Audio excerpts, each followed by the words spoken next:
Senator Wong. We now move to question time, unless someone jumps in the 4 seconds we have. Senator Cash. Thank you. And my question is to the Minister for Finance, Senator Gallagher. Yesterday in question time, in a question from Senator Pocock regarding people like his constituents Sam and Leilani, who are in the gallery, having to choose between housing or heating because of the extreme cost of living pressures they and millions of Australians are now facing, Minister Farrell was asked, what does he say to them? Minister Farrell responded, well, I say to them, welcome to the Senate. If they'd like to identify themselves, I will give them a little wave. Is a little wave all the Labor Albanese government has to offer to Australians who are struggling with the cost of living? Thank you, Senator Cash. Order. Order. Order. I'm waiting to call the minister. Order. Order.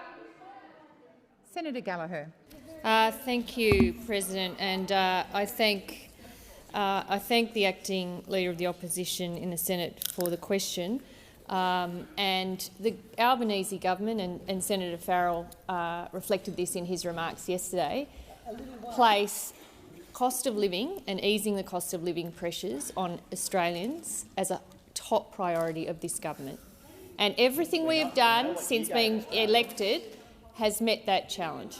I also note that my colleague, who I am privileged enough to share the bench with here on the government side, is the most courteous and decent person in this Senate, and his remarks yesterday reflect that part of his character.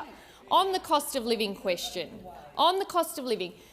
again, the raw and blatant audacity of the people that have been in power prior to May the 21st, when the Australian people elected us, to come in here after creating some of those cost of living pressures through your own policy inaction and your division and the lack of focus that you had on the Australian people, to come in here and start pointing the finger at us when we have been elected to deal with the cost of living crisis that you lot created. That's right.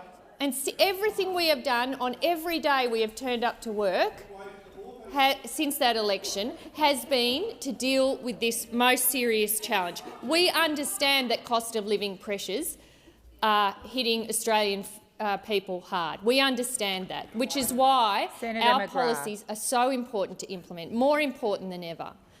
And we understand that people on payments are doing it hard. They will receive in the budget the biggest indexation that we have seen in recent times. And we have already committed that we would assess when the budget provides, as we deal with Minister, your time has expired. Senator Cash, first supplementary. Thank you. And yesterday in question time, the minister refused to rule out imposing higher taxes on Australians in the budget. I ask you again, will you rule out tax increases on Australians in the budget? Thank you, Senator Cash. Minister Gallagher, please resume your seat. Minister, please resume your seat.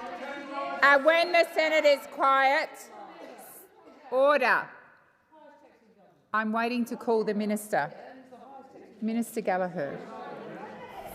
Thank you. Well, what I will rule out, because I was asked to rule out, we're playing the rule out, rule in game. Order. I will rule out taking a lecture from those opposite about tax and spend and fiscal management.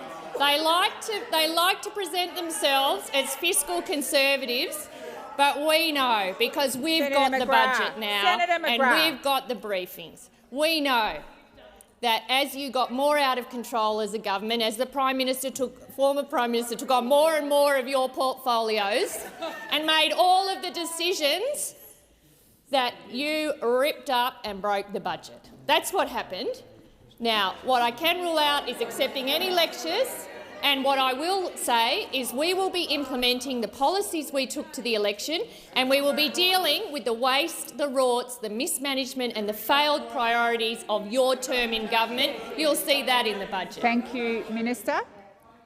Senator Cash, second supplementary. And will the minister rule out changes to taxes on superannuation in the budget? Minister Gallagher. I've answered this question. I have. I've told you what we'll be doing in the budget, and you'll have to wait and see. You'll have to wait and see when we release the budget. But I have told you this will be a bread and butter budget where we implement our policies. Senator McGrath. When we implement our policies on tax, we have made it clear that our focus is on multinational tax reform. Yeah, you've got a pretty high chance of seeing that in the budget. You'll see the policies we took to the election, and you'll see the results of the forensic assessment that we are doing line by line through the budget to make sure that every single dollar that we spend is going where it needs to and where it's going to provide a return to the Australian people. That's what you will see in the budget. Senator Gallagher.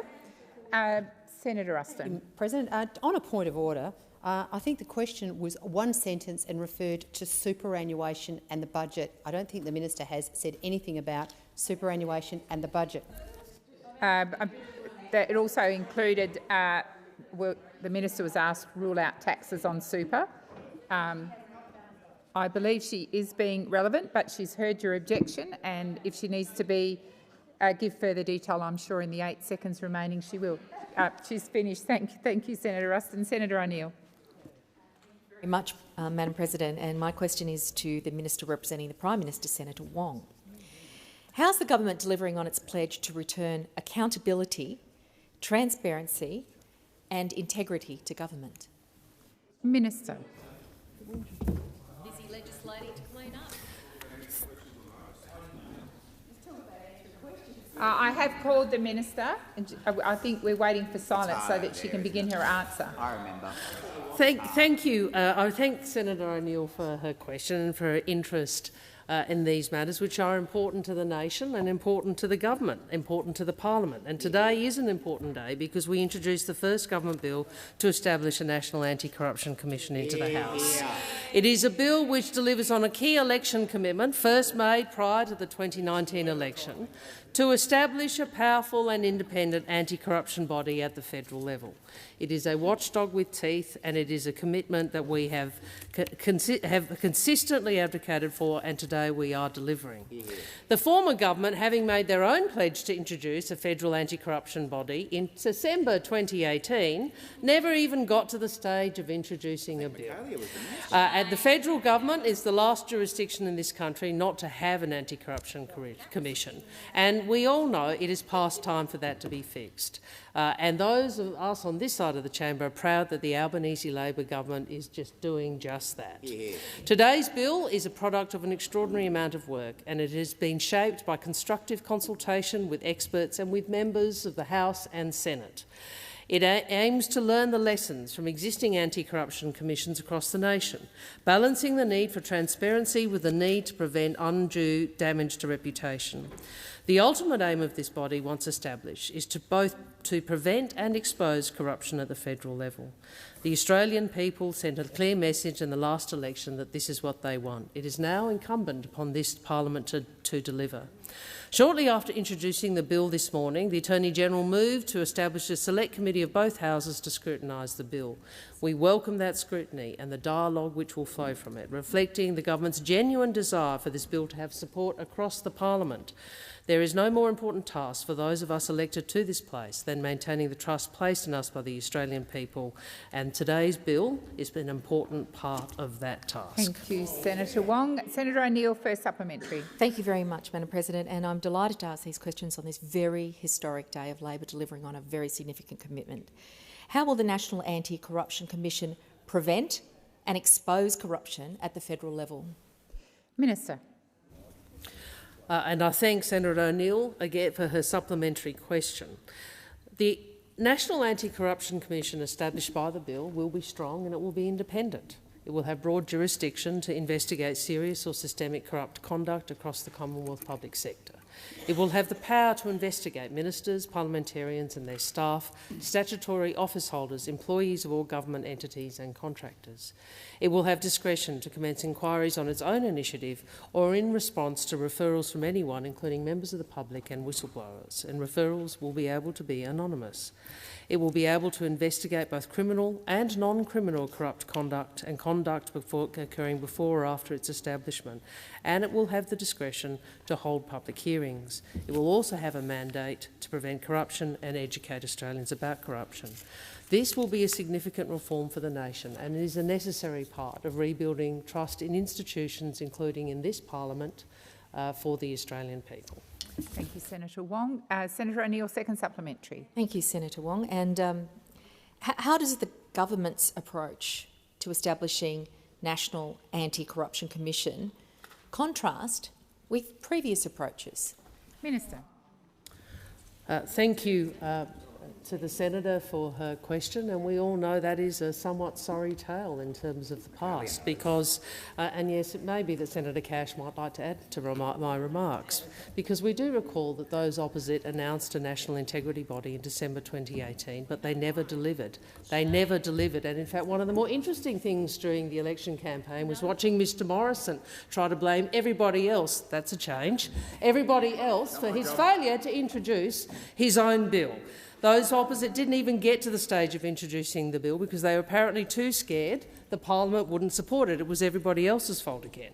It really does show how little they were prepared to work to demonstrate integrity. It shows how little they cared about integrity in government. Well, we will deliver on this promise and we will keep faith with the Australian people who told all of us very clearly at the last election this is what they wanted. Today we have delivered on our pledge for a strong and independent National Anti-Corruption Commission. I invite those opposite to prove themselves. Your time has expired. Senator O'Sullivan. Thank you, President. My question is to the Minister for Finance, Senator Gallagher. Is the minister aware of any authorised deposit-taking institutions or a bank in Australia that have account portability, which allows people to change banking institutions and retain the same account and account number? Minister. Thank you. I think this question relates to the debate that we had last night in relation to the cashless debit card. Am I correct? I'll have to come back on the detail because it doesn't fall within my portfolio. I am representing the Minister for Financial Services, so I would be able to answer you. Beg your pardon. Minister, please resume your seat. Senator O'Sullivan. My question is about the finance portfolio, and it's about a bank. I haven't asked anything about the cashless debit card. Senator O'Sullivan, that isn't a point of order. Thank you. Minister. Thank you. Well, if I can just explain, the Ministry for Finance does not have responsibility for financial services, including ADIs and other financial institutions. They fall under the Treasury portfolio, and we have a specific minister for it, the Minister for Financial Services. Now, I'm coming in here, and Senator O'Sullivan, I am very happy to answer your question. I don't have the detail with me. I think it relates to the debate that I was in and out of last night around the cashless debit card. If I can get an answer for you.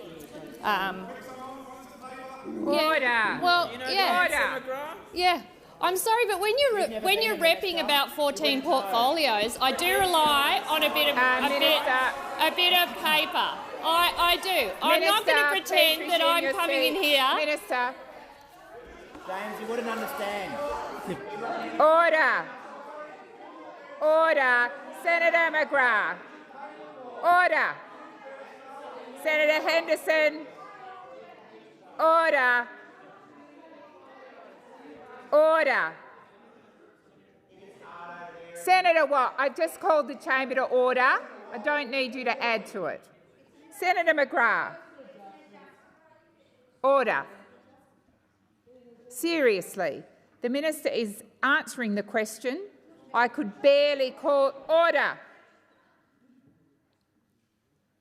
Just because you don't like what the answer is does not encourage you or give you licence to be so disorderly that I have to say order about 7 times before I can get the attention of the chamber. Minister, please continue.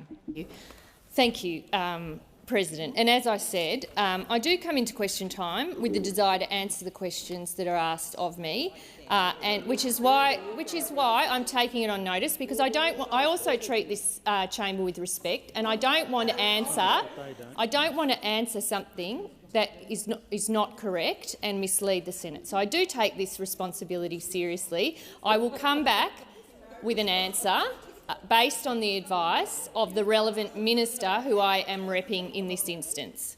Thank you, Minister. Senator O'Sullivan, first supplementary. Thank you. Last night, Minister Farrell told the Senate that neither the account nor card number will change when cashless debit card participants are moved from the CDC to the government's new enhanced income management technology.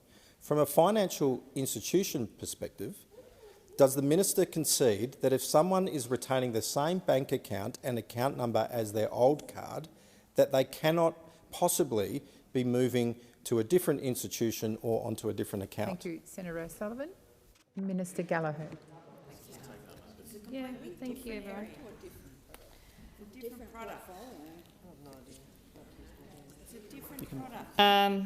Thank you. Well, as I was fortunate enough to be in the chamber last evening for this debate, and we abolished the cashless debit card program, which was a key election commitment of this government. Yes, we did. They don't like it. Yes, we did. And what I remember from the debate is you guys fought to the last breath to keep it in place, despite what communities had been asking for. Minister, please resume your seat. Senator O'Sullivan, I am well aware that you are seeking to move a point of order. When the chamber's quiet, I will come to you. Order.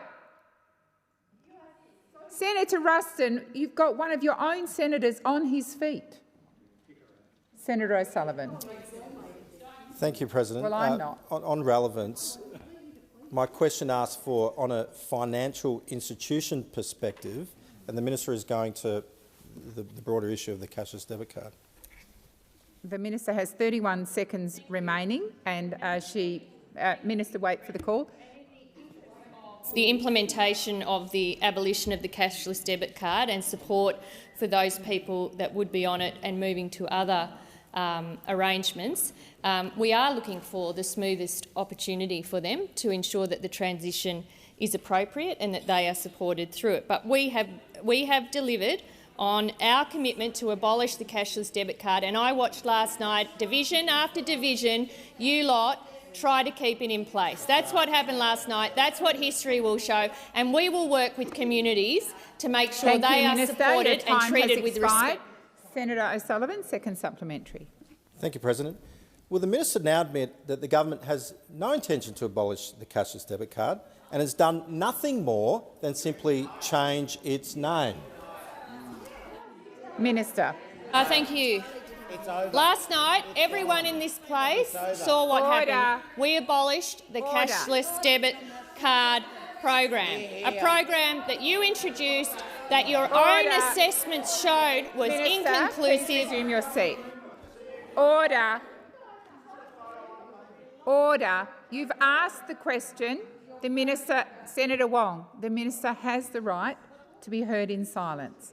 Minister Gallagher. It was a failed program, President. The coalition did not put a cent in the budget past June 30 for support for this. We, on this side, will work with communities to make sure they have the choice and that those communities receive the funding that is required to keep going a range of important social and community supports which were set to be cut by you lot. Yet another one of these terminating measures where there was nothing in the budget to deal with these substantial support programs. Well, we are fixing all of that and delivering on our election commitment to abolish the cashless debit card, and you were on the wrong side of history last night. Thank you, Senator Gallagher. Senator Steele-John. I ask this question to the Minister for Finance, Senator Gallagher. Today I ask these questions on behalf of the over 500,000 NDIS participants and their families across the country. Firstly, is it the Minister's view that the NDIS is costing too much? Minister. Thank you, President. And we are making appropriate investments into the NDIS. We see it as critical, and as the architects of the NDIS, the party that actually drove the establishment of the NDIS, that designed the NDIS, that reached agreement with all the states and territories at the time, apart from WA, if I remember correctly, because I was the first Minister of the ACT, to implement a national scheme to ensure that people who have a disability and their carers are given the support that's required to live a dignified and full life. And as someone who's worked in the disability sector before coming into politics, it was something I felt very proud of as a First Minister of the ACT to be a part of, and something that I worked collegiately with the former Labor government to put in place. I see the NDIS as an investment in people and an investment in the community, and I have no doubt, and I already hear stories from people who are in who receive support or resources through the NDIS about the difference it has made in their life. As the Minister for Finance, I also have a responsibility to make sure that the budget is on a sustainable footing, and there's no doubt that of the 5 programs that are presenting long-term structural challenges to the budget, health, aged care, defence, servicing the cost of $1 trillion of Liberal debt, and the NDIS are those top 5 programs. So from the finance side of things, I have to look at how we can sustainably fund programs, but as a person who's been part of working in the disability sector, I see the investments in the NDIS as an investment in people, and I'm very proud of the reform that the former Gillard government introduced. Thank you, Senator Gallagher. Senator Steele-John, first supplementary. Thank you, President. In the October budget, can you confirm, Minister, that there will be no reduction in the allocated funds to the National Disability Insurance Scheme? Thank you, Senator Steele-John. Minister. Thank you. Well, this is Minister Shorten's area, and I can say that he is in the work that I'm doing in forensically looking at all the costs through the budget. I know he is applying himself to make sure that every dollar spent in the NDIS is going where it needs to go, and he's been leading that work, and I know that you will have been following that, Senator Steele-John. In terms of additional investments or how what flows through in the budget, you'll have to wait and see. But I can assure you it hasn't been the focus of my attention in terms of looking at areas where we can make sensible savings in the October budget. And I would also point out the way that it is written into the budget or factored into the budget, where there are ups and downs, it's through parameter variations, and that's informed by an actuarial assessment. Senator Steele-John, second supplementary. Thank you, President. In relation to funds currently allocated to the NDIS that are not spent in this financial year, can you confirm that if these funds, whether these funds will be retained within the scheme, or will they be removed from the scheme? Thank you, Senator Steele-John. Minister Gallagher. Well, thank you, Madam President. We will be releasing the budget on budget day, but the way that the NDIS is funded is through parameter variation. Sometimes that goes up and down depending on usage within the scheme. I can assure you it is not the focus of any of the work that I'm doing in terms of looking for additional savings, and I know that Minister Shorten is also going through and looking at how current funding is applied to make sure that it's actually getting to where it needs to be and that we're not wasting money in litigation and those other types of areas, which I know you have also been vocal on, and the government remains committed to fully funding the NDIS. Thank you, Minister. Senator White. My question is to the Minister for Finance and the Minister representing the Treasurer, Senator Gallagher. Can the Minister update the Senate on the 2021-22 final budget outcome tabled earlier today? Minister. Thank you, President. I feel like I just keep standing today. I can, Senator White. Thank you so much for the question. The final budget outcome shows that we have booked a substantial but temporary lift in revenues, mainly due to much higher than expected commodity prices. Thank you. You're welcome. You're welcome. However, Okay. All right. Order. No, it's not misleading the Senate. Order. Interjections across the chamber are Okay, well, disorderly. I've got I've been accused of misleading the Senate, President. I can assure you I am not misleading the Senate. And if I could project my voice over those shouting at me, I could go through and explain. We have booked in revenues, so I'm not talking about payments. In revenues, it is related to higher than expected commodity prices. However, many of the factors driving that improved end result will not be replicated over the medium term. You don't have to dig too deep through the data to get a good sense of the complex and confronting set of challenges we face in the nearer term. We know that the budget is facing sustained pressure into the future, with those opposite leaving Australia with a budget in structural deficit. And despite what they might say, an improved deficit alone is not proof of a strong and thriving economy or a budget. We have a budget weighed down by a mountain of debt that's becoming more expensive to service. In this financial year, $17.9 billion spent servicing $1 trillion of Liberal debt. 17.9, so more expensive than the PBS, more expensive than childcare, more than we spend on a range of government programs is just going into servicing the debt, and that was as of March. That was before the interest rates increase, which of course will add a significant cost to the budget. That is what we are dealing with. Thank you, Minister. Your time has expired. Before I call Senator White, I am once again going to call the chamber to order. Interjections are disorderly. Interjections across the chamber while the minister is on her feet or while a senator is asking a question are absolutely disorderly, and I would ask you not to do that. Senator White, first supplementary. Can the minister provide more detail on the debt inherited from the previous government and its impact for future budgets? Minister. Yes, Senator White. Yes, I can.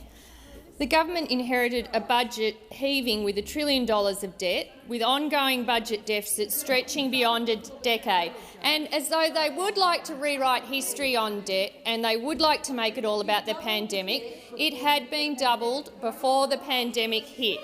It had been doubled after making commitments about lowering debt. What they went on before the pandemic was to double it. The facts are very, very clear on that. It's been that we know that the increase in interest rates could add more than $16 billion in costs across the forward estimates and over $120 billion over the coming decade just because of the increasing interest rate impact on debt. At the moment, servicing the debt burden that was forecast in the March budget is costing more than the PBS, more than childcare, more than higher education and more than government schools. That's what's going on. Thank you, Minister. Your time has expired. Senator White. I have order. Senator Hume. Senator White. Can the minister provide more detail on the delayed spending from 2021 and its impacts on future budget capacity? Minister. Thank you. Thank you, because I have heard those opposite talking about this $50 billion windfall that's hit the budget, and that is looking backwards, I would say, President, as well as the final budget outcome does. But about $20 billion of the improvement to the budget bottom line was through lower payments or underspends. And these were money that the previous government had committed to get out the door in the last financial year, which they didn't get out the door. Well, I'm talking about a proportion of it. Again, Senator Hume, if you listen to me, of the lower payments, a significant proportion of that is programs that are not going out the door, and they will move into this financial year and the financial years beyond. And so that spending will hit the future budget deficits that we're having to manage against a backdrop of increasing pressure in those 5 programs that I spoke to Senator Steele-John. So the budget is in structural deficit and we are working hard to repair it. Thank you, Minister. Senator Roberts. Thank you, President. My question is to the Minister representing the Minister for Cyber Security, Minister Watt. The Optus data breach has resulted in personal details of millions of Australians being exposed and some of that data being made available online. The Privacy Act 1988 requires Optus to lodge a notifiable data breach report with the Office of the Information Commissioner. Minister, please advise if Optus has met this legal requirement and provided the appropriate documentation to the Office of the Information Commissioner. And from that, please advise the Senate how many Australians had their private data breached. I understand it's almost 10 million people. Thank you, Senator Roberts. Senator Watt. Thank you, President, and thank you, Senator Roberts, for a really important question, I think, about something that's concerned all Australians. I will have to come back to you on notice with the answers to your specific questions. You've sought some particular figures there that I don't have ready to hand, although I, like you, have certainly heard the reports of the number of Australians being affected to be in the vicinity of $9 or $10 million, but I do want to make sure I give you accurate information about that. But I think what we can all agree on is that Optus's handling of this matter has been very unsatisfactory, and from the issues around its initial disclosure of this data breach to, frankly, its communication with the Australian public and the government about these issues and what it's doing to fix it. So your initial question about whether it had complied with one of its obligations, again, I will need to come back to you on notice, and I'll do that as quickly as I can. But if their track record over the last few days is any indication, then I do have concerns about Optus's compliance with its obligations under the law. But again, I'm happy to come back to you with specific answers. Thank you, Minister. Senator Roberts, first supplementary. Thank you. Unconfirmed reports indicate that it was not sophisticated hackers who hacked this data. Rather, the Optus Data Sharing Application Programming Interface, API, was used to obtain the huge amounts of data using an exploit that has been in place for 5 years. Minister, is an investigation underway to enforce the provisions of Section 13G of the Privacy Act, including penalties, and is the maximum penalty of $660,000 enough for a disgusting example of corporate malfeasance? Thank you, Senator Roberts. Minister. Thank you, President, and thank you, Senator Roberts. Again, what I can tell you is that the matter is being investigated through a variety of channels. There are issues to do with potential privacy legislation breaches. You probably saw that the FBI is now involved in investigating this matter, in addition to a range of Australian authorities. I will come back to you with a specific answer on the particular type of investigation you were asking about. On the matter of penalties, I think it's been not only members of the government are on the record saying that penalties are insufficient, but even members of the former government were on the record. The very ministers who had responsibility for cybersecurity in the former government were on the record saying that penalties were too low, and despite being in government, they did nothing to fix this problem. Former Attorney General Christian Porter, back in 2019, admitted that penalties were too low. 3 more years went by, nothing happened, and here we are. Thank you, Minister. Senator Roberts, second supplementary. Thank you. The previous government circulated legislation for a trusted digital identity bill that watered down privacy provisions, and these are now clearly not sufficient to protect Australians. Minister, is the government going to introduce a digital identity bill? And if so, please explain the logic of putting all the data known about every Australian, including web surfing and social media posts, purchase history, financial history, health data, travel and associations with others in one data file, and to make that available to companies like Optus. Thank you, Senator Roberts. Minister Wong. Point of order, President, and I understand Senator Watt will seek to respond to you, Senator Roberts, but I would indicate that I don't think that's a supplementary question. I think you've also switched portfolios, because in relation to government digital identification, it would, I think, be Senator Gallagher, but we'll seek to assist you as much as we're able to. Minister Watt.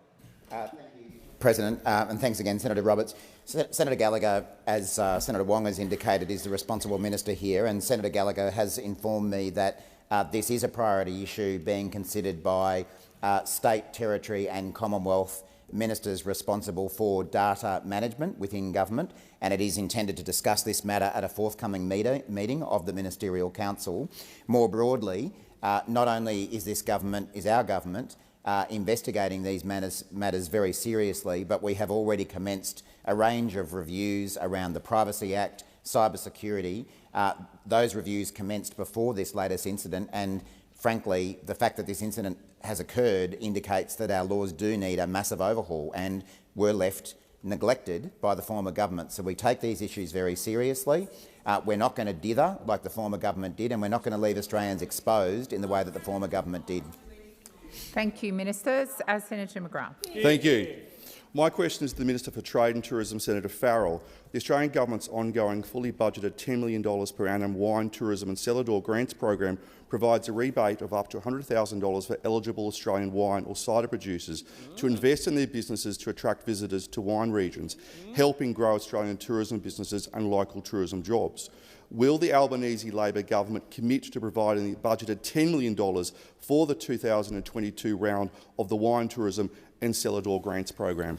Thank you, Senator McGrath. Senator Wong. And again, I understand, and I'll stand to be corrected. corrected. Is that a point of order? It's a point of order about the portfolio. I think the question should probably have been addressed to Minister Watt in terms of where the program lies. I'll see if Senator Farrell can assist in any way.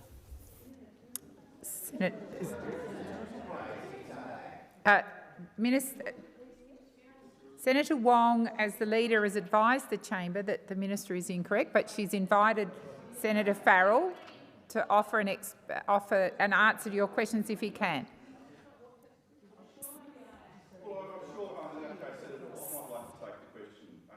On what basis have you just jumped up, Senator McGrath? No. Resume your seat. You either call a point of order or ask your question. I'm going to Senator Farrell now. Sorry. Thank you, President, and thank you, Senator McGrath, for your question. As the leader indicated, that this is an area of Senator Watt's direct portfolio responsibilities, but knowing something about the wine industry as I do, I heard it's a particularly nice Sav grown in the valley. Order. I'm sure many of those opposite Order. have had a taste of it too. Senator Farrell, please continue. Thank you, President. And I might also say I mentioned last night about the importance of civility in this place, and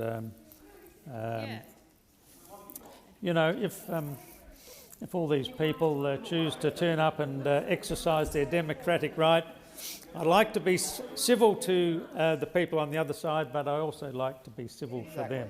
And, but order. No, I asked them to give me away. So we recognise the importance of the grape and the wine sector to the economic prosperity of regional Australia. And I can say from experience that Australian wine is the best in the world. And Senator Farrell, please resume your seat. Senator Ruston. Madam President, my apologies, point of order, President. If the minister is unable to answer the question, I would suggest that he takes it on notice, because the question is actually in relation to a grant program for cellar door tourism, and he has not had any. Thank you, Senator Ruston. We offered for Senator Watt to take Ruston, the question, please resume your seat. but he Thank could you. address the question. Thank you. Order. Order. Order. Senator McGrath has asked a question. The Leader of the Government has indicated to the chamber that it was not to the correct minister. I'll invite Senator Farrell to continue to answer the question. It was directed to Senator Farrell. He has willingly stood up to answer the question. Senator Farrell, please continue. Thank you, President. Look, I'm surprised Senator Ruston, being a South Australian, wants to interfere with my answering of this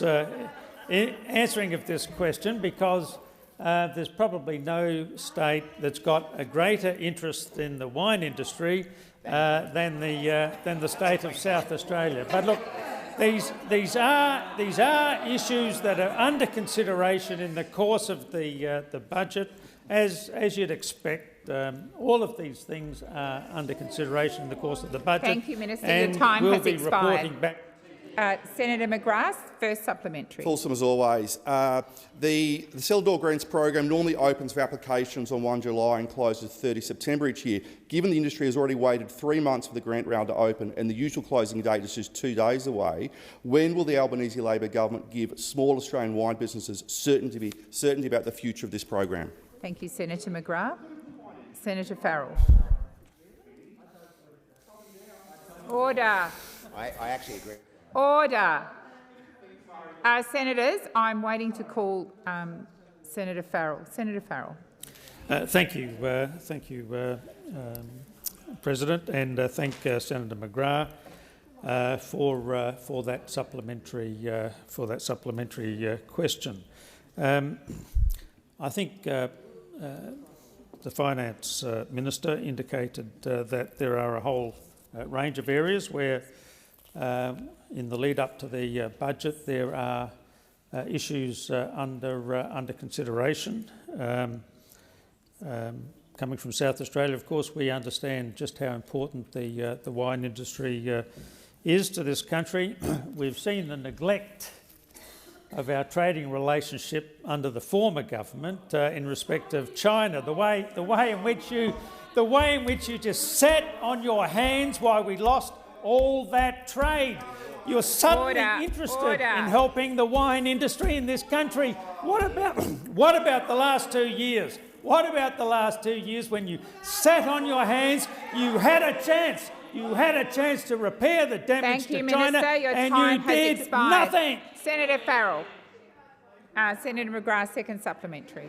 The Australian wine industry is facing numerous global challenges. These challenges are being compounded. McGrath, please resume your seat. I can't hear the question because of the interjections across the chamber. Order. Please continue, Senator McGrath. The Australian wine industry is facing numerous global challenges. These challenges are being compounded by the government's delays and uncertainty about the future of this program. Why has the government created this funding uncertainty for Australian wine tourism businesses who have invested in their businesses and the Australian economy last year based on the availability of the rebate? Thank you, Senator McGrath. Minister. Thank you, President. Thank Senator McGrath for his question. He obviously didn't listen to my last answer, because had he done so, he would have understood that the problems of the wine industry, the problems that you're talking about, that face the wine industry right at this very moment are directly related to the neglect and the failure of the former government in respect of the... Senator McGrath. Resume your seat. Senator McGrath, when you stand, wait for the call. Do not just announce point of order. And I don't appreciate... Senator McGrath stood up and said point of order before he was called. Senator McGrath. A point of order. Thank you. The question related to domestic, it was quite specific to domestic wine tourism in relation to a grants program. The minister is nowhere near within order because he's wandered off into the sunset talking about other things. Senator McGrath, we don't need the commentary. I'll invite the minister to either answer the question directly or take it on notice, and I'll ask everyone in the chamber to be quiet so that we can hear the answer. Minister. I wish I had one. Thank you. No, I haven't forgotten. I haven't forgotten. I know exactly what I'm going to say. And coming from Queensland, I appreciate you don't know as much about the wine industry as Senator Farrell. Point of order. Senator McGrath. Order. Order. You just stood to your feet before you were called and called out point of order. You stand, you wait for the call, and then you indicate it's a point of order, not as you are rising to your feet. Senator McGrath. For misusing points of order. I have a point of order. Yes. Okay. The minister has unfairly impugned my reputation by saying I know nothing about the great wine industry of the southern... Resume your seat. Minister, you've got 22 seconds. I'm not... President, thank you, and thank you for that point of order. I'm not in any way impugning the Queensland wine industry. I'm impugning Senator McGrath, and I find it difficult. Senator Farrell, please withdraw that comment. Order. Senator Farrell. President, I will of course withdraw that. Thank you. You have 6 seconds left. Order. I'm not sure how it is possible to. Senator Ruston and Senator Wong. Your time has expired. Thank you. Senator Faruqi. Thank you, President. My question is to Minister Wong. A recent report by Oxfam and ActionAid shows that Australia is funding just 1/10 of its fair share of global climate action. As one of the world's largest fossil fuel exporters and as a wealthy colonial country which has contributed significantly to global climate change, this is pretty pathetic. Pacific Island people are on the front lines of the climate crisis despite contributing negligible amounts to global emissions. Recently, Pacific elders visited Parliament and once again called for Australia to do more and to take lead on climate change. Minister, will the government commit to finally paying our fair share of climate finance, which has been assessed at $4 billion a year? Thank you, Senator Faruqi. Senator Wong. Thank you, President, and I thank Senator Faruqi for the question. And I would make the point, I think there are a number of aspects of her question. First, I'll go to the assistance that the government does provide, and I would make the point that over the period those opposite were in government, they cut nearly $12 billion from development assistance. $12 billion.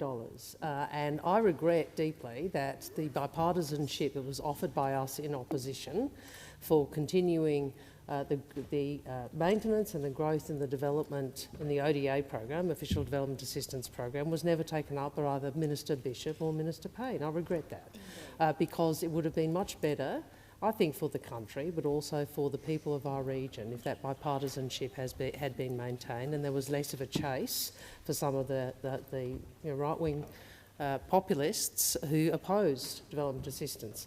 I think there is a strong national security case for development assistance, there is a strong peace dividend from it, and there is a strong ethical imperative for it as well, given we know we can avert lives being lost, and we can improve education and health outcomes for people who need it so much in our region. In relation to climate, this government has come to office with a much more ambitious commitment on climate change. This will see Australia's emissions reduced by 43%. This will see the vast majority of Australia's energy, notwithstanding that we are an emissions-intensive economy, be in excess of 80% this decade. Now, I appreciate that the Greens do not have the same view about the need to transition. We recognise the need to transition and deliver this in the real world. We have come to office when it comes to development with additional assistance to be provided to the Pacific, which was an election commitment, and I thank my colleagues for that. And we have made clear to Pacific family members the importance of... Senator Faruqi, first supplementary. Minister, Australia is currently contributing only around 0.22% of its gross national income towards international aid, and I take your point that the Liberal National Government reduced that to a pittance.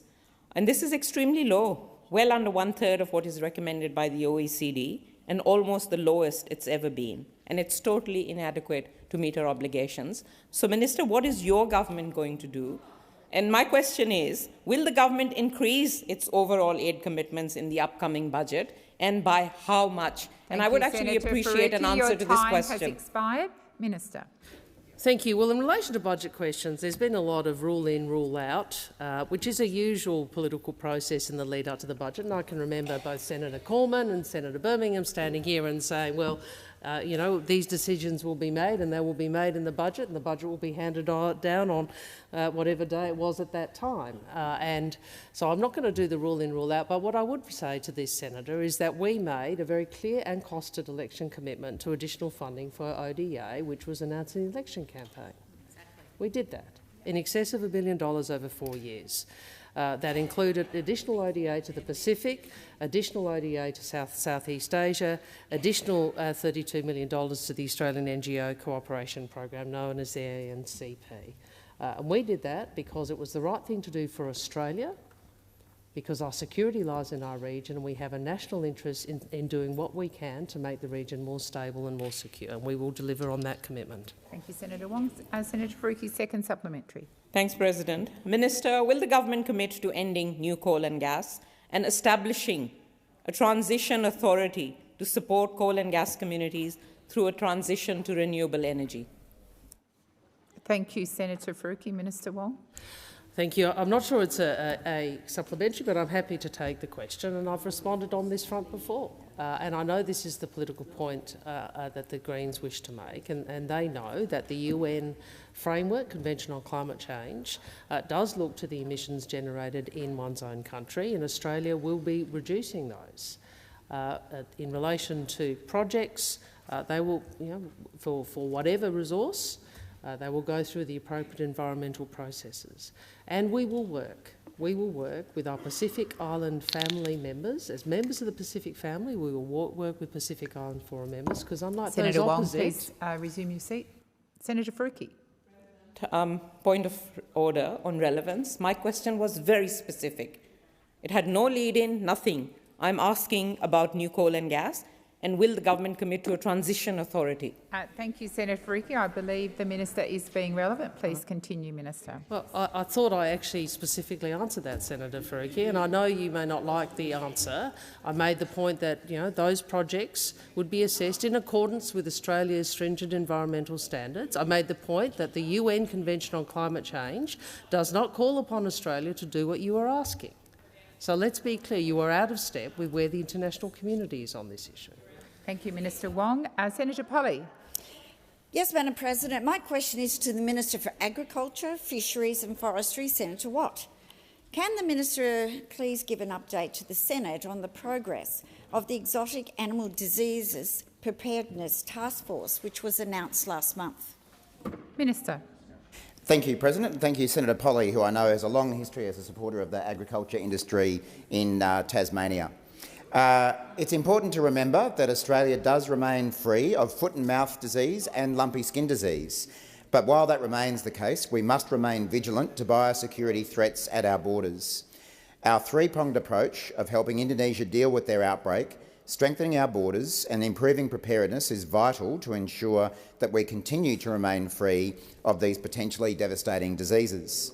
Last month, I created the Exotic Animal Diseases Task Force to ensure that Australia is fully prepared should an outbreak occur. And that's because good governments plan for the best and prepare for the worst. The task force was co-chaired by senior experts in the Department of Agriculture and what was then the Emergency Management Australia, bringing together the experts in biosecurity and animal health within our government, along with experts in disaster management. I can confirm that the task force has now completed its assessment of Australia's preparedness if an exotic animal disease were to reach Australia. The task force conducted 4 weeks of rigorous testing of national biosecurity and emergency management plans. They undertook specific scenario exercises to test arrangements already in place to respond to incursions of foot and mouth disease and lumpy skin disease, including for multiple outbreaks across multiple jurisdictions. The task force worked closely with state and territory governments, industry and Indigenous communities to ensure a national coordinated view was captured. The task force liaised with our Indonesian counterparts on how they have managed their outbreak, as well as looking at the UK's FMD outbreak in 2001, as well as COVID outbreaks and recent natural disasters in Australia to see what lessons could be learned from those events. The exercises conducted by the task force also stress-tested how Australia's biosecurity plans interact with national emergency management. This way, we know we can organise a rapid response across Commonwealth, state, territory and industry partners. Your time has expired. Senator Polley, first supplementary. Thank you for that leadership, Minister. But can you outline any findings that have been made by the task force and whether any of the recommendations— Order. Order. Order. Senator Polley, please continue. You have. I haven't finished. Order. Order. Oh, no, Murray, now you've blown Order. the head. No one knew before this. Possibly know what to answer. Senator Polley, have you finished your question? I haven't finished my question. Please Would you like me continue. to start it again? Order. Order. With the leadership bit put in. That's it. Tell them about your snorkel. Senator Polley, please continue your question. The leadership demonstrated by the minister has been outstanding. Can you tell us whether or not any of the recommendations from that report will be accepted by the government, Minister? Minister. Thank you, President. And Senator Polley, I would love nothing more. I apologise for being so eager to talk about this task force's work. Overall, I am pleased to advise that this review has found that our biosecurity system is strong and sound, particularly in prevention and mitigation. There is good reason to expect that Australia will remain free of these diseases well into the future, although, as I've put on the record before, the risk is certainly there. The review also found that some of our biosecurity responses do need to be updated to be current with the times and with the technology we now have. For example, the review suggested that a COAG instrument that hadn't been looked at since 2002 should be updated to better fit our modern times. The review also made suggestions around better crisis communications capacity, regularly updated national plans, improved data collection and improved collaboration with states and territories. These suggestions are now being implemented. This is why the work of the task force was so important, so in the unlikely event of an incursion we are well prepared to limit the spread and impact of these foreign diseases. Thank you, Minister. Your time has expired. Senator Polley, second supplementary.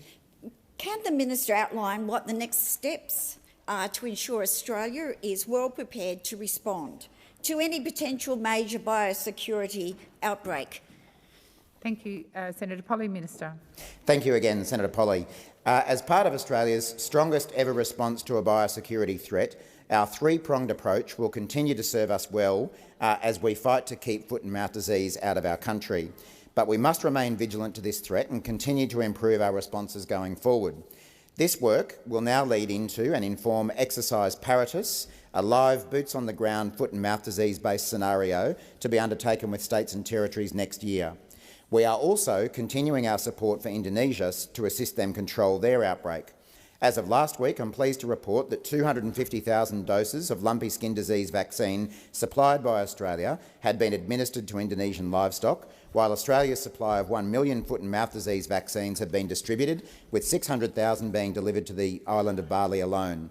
A further 3 million vaccines will arrive in the coming weeks, and we've also trained more than 300 local officials with specific focus on technical aspects of vaccine delivery, biosecurity management and record keeping. Thank you, Minister Watt. Senator McDonald. My question is to the Minister for Finance and Minister representing the Treasurer, Senator Gallagher. On Tuesday the 13th of September at the Regional Australia Institute National Summit, Minister Catherine King said, "This government has committed to delivering $1.5 billion to construct common user marine infrastructure at the Middle Arm Sustainable Development Precinct near Darwin. Is your government still committed to the Middle Arm project in the Northern Territory?" Thank you, Senator McDonald. Minister. President, and I think Senator McDonald would know that we agreed to that as part of our election campaign, and Minister King's comments that you referred to reflect that. There is a range of other spending around that program. I think in the budget it was funded as part of a broader package with other elements in it, and we are currently working through all the details around that. We want to make sure that there is appropriate business cases, due diligence, that the spending is the right amount of spending that should be allocated to that, and that's the work that I've been reflecting on for the last question times in here about doing that assessment, essentially, that every dollar that was committed in the previous government's last budget actually is quality spending going where it's needed, and that's the work we're doing. Thank you, Minister. Senator McDonald, first supplementary. A week later, on Tuesday, the 20th of September, at a press conference with the Treasurer in reference to the Middle Arm project, Minister Gallagher said, "We are looking at them all of those commitments, line by line." But when 7 days earlier Minister King outright committed to the project, Minister, who is telling the truth, you or the Infrastructure Minister? Minister. It's a shame you can't rewrite your supplementary questions on the fee in light of the answer that I just gave. In that press conference, we were asked around a range of programs, and we are reviewing all of them. We are reviewing